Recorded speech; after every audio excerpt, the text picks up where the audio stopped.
Griffin comes back and gets the needed return there because there's Refuse ready in the middle for the fumble. He just was a few seconds too late. Yeah, that few seconds cost them the cap right there, though they didn't need that cap. I mean, if he had showed up just a second or two earlier, he would have been able to pick that up and just mop up those defenders with that LG he had. Well, with only 1 minute to go and 2 caps down, it's possible, but they would need to be grabbing the caps and pretty much be unopposed through the middle, and that's not going to happen.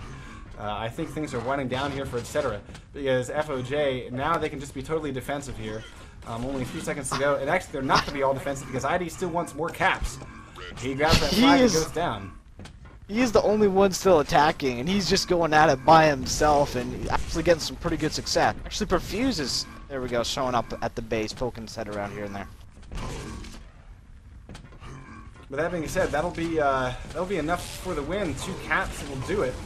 And it looks like FoJ is going to come out on top tonight in this amazing, epic matchup here between etc. and Fire Through Judaism. Yeah, it definitely was a good matchup. I mean, it really showed a lot of, you know, high-level playing on both teams' parts. I was especially impressed there by Clamp. That guy was just pulling down guys left and right. All right, Clamp had 42 frags and 5 deaths, folks. That is some crazy fucking defense right there. Well done, sir. All right. Hey guys, how you guys doing? Who's this? That's Exhale. Exhale. Hey, man. All right, well, let's get your point of view, my friend. I think we saw some crazy CTF tonight. Congrats to FoJ. But, good lord, you know, hey, let me get your reaction. Yeah, man, I thought it was excellent matches early on in the, first map even. Went to overtime and ETC pulling it out with a victory, and going to the second map and they pretty much dominated, and then coming back and losing the third map even with Viju. Man, intense games. I thought it was great. Yeah, I have to say, with the way that the night started, I was thinking, okay, so it looks like etc. has the upper hand here because we did see 2 caps, I think it was, and none answered. But then, good lord, Ironworks hit, and FoJ was like, we're done. We're done with giving you caps. And yeah, and I thought about this before, and I said, maybe having 3 different rosters for 3 different maps might be the downfall, and it just seems like subbing out somebody, your best player, middle of the match is usually not a good idea. Although that being said, I'm really curious to see what Viju could put together had he been there for Ironworks. But then we saw again on the Stronghold. FoJ.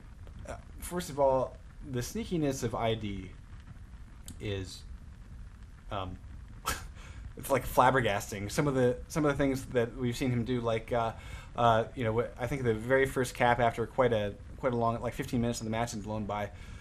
And we saw him grab the flag, and it really wasn't him bringing it home, but we saw some great communication where he grabbed that flag, doubled back, and then basically just kind of waited until the rest of his team were able to get back after they had been fragged. And so, them coming in, just storming in, he made a beeline for his teammates, and we saw a couple of handoffs there. And I think it was Perfuse that brought it home, but that's just solid teamwork right there. Oh yeah, definitely. I mean, FoJ has in the past shown excellent teamwork, not just with CTF but TDM and Clan Arena, and with Clamp OK going practically, how should I say? I mean, he practically went unfragged in the first 9 minutes or 10 minutes of each map, and when you get that going, and the team feeds off of that, and the other teams get kind of discouraged, and the other players get discouraged, and it works for them. Yeah. Well, and of course, that being said, instead of killing Clamp, it seemed like maybe another option is to outsmart him or to juke him, to try to lure him away. but that did not happen at all tonight. I mean, every time I looked at him, he was hot on the tail of anyone who dared to touch his flag. I mean, I think he put his name on it. Yeah, like looking at CTF 3, you know, it's a little more of a sneaky map. You have a lot more routes in and out, but the other two maps, CTF 7 and CTF 2, I mean, very heavily mid-map, and you know, once you get the map, he's pretty much honing on your ass, and you know, he did an excellent job tonight. Excellent job. I'm gonna look up the stats right now. Okay, sweet. Yeah, we've been joined by WN and Clamp OK. Wonderful. So. Welcome, guys. How's it going, fellas? Hey. All right, so who is who here? WN. Clamp. Okay. And Clamp, you're a little soft. If you don't mind speaking up a little bit. Oh, how's that? Yeah, that's better. Thank you. The guy with the sexy voice. All right, Clamp, we were just extolling your defensive prowess tonight. Can we get some kind of feedback from you about, did you expect to pretty much be unfragged for about 10 minutes per map tonight? To be honest, like most of the practice that I've been getting has been either pub or pug, and not like there really haven't been many CTF scrims. So even when we do scrim, most of the time my numbers do look something like that. But I figured that since this is going to be versus ETC, and with the roster that they had, I would have a much tougher, or at least that my numbers wouldn't look, I guess, as ridiculous as they may have looked. But I really have to owe that to my team. Everyone else was playing their game. We were gelling well. We were feeling things out pretty well, and it really just became a matter of me sticking by that flag the whole time. I mean, I go to sleep with the flag in my hand, so I just don't let nobody take it. Yeah, it's under your pillow. Exactly. It's also Now, relevant, I guess, to note the MVP poll has you winning 19-1. The only other vote going to ID so far. So I think ID deserves a little bit more love tonight.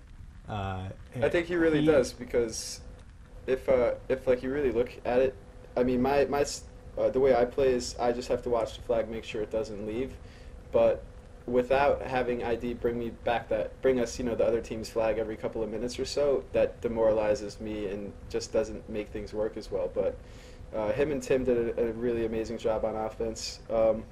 Tim obviously just helping him get out of the enemy's base was great. Then Perfuse also did a really good job on mid, and I think it worked pretty well. And for those that don't know, Tim is? Tim would be the hang. He's the guy who makes sure that ID can get out with all his crazy rocket jumps. Yeah. Yeah, you know, I wanted to say something real quick. Sorry. Sure. I was noticing that that FoJ, what they did do even early on was that ID was the main flag carrier, and that Dahang would pretty much assist him more, you know, per se. But in ETC's on ETC side, they were pretty much trying to go 2 and 2, and it wasn't working as well because you know, they weren't coordinated as much. This way, you have one guy that you know is going to go for that flag every single time, pretty much, and that Dahang pretty much falls back, waits till ID is able to go forward, and you know, it showed to be much more effective, especially later on. I think we're also joined by WN, right? Yeah, I'm here. Okay. Can I get some reaction from you? I think the problem was we didn't get any power-ups at all. Yeah. So I was actually calling that out. FoJ played very well. I mean, the time they put on definitely paid off. Like, what is your sort of outlook about, I guess, the NGL CTF in general? Like, are you... Because, I mean, it is double elimination, isn't it? Right, yeah. So, yeah, we'll probably try to focus on some things, timing, whatever. Mm-hmm. Okay, very cool, very cool. Now, I cut off... We plan to play him again. Okay, who did I cut off there? I think me. I was gonna say something I highlighted on through about halfway through when it was about 4:0 on CTF 7 was the fact that WN's deaths. I'm not discrediting him at all, but I think he was up to around 15 or 16 deaths in general.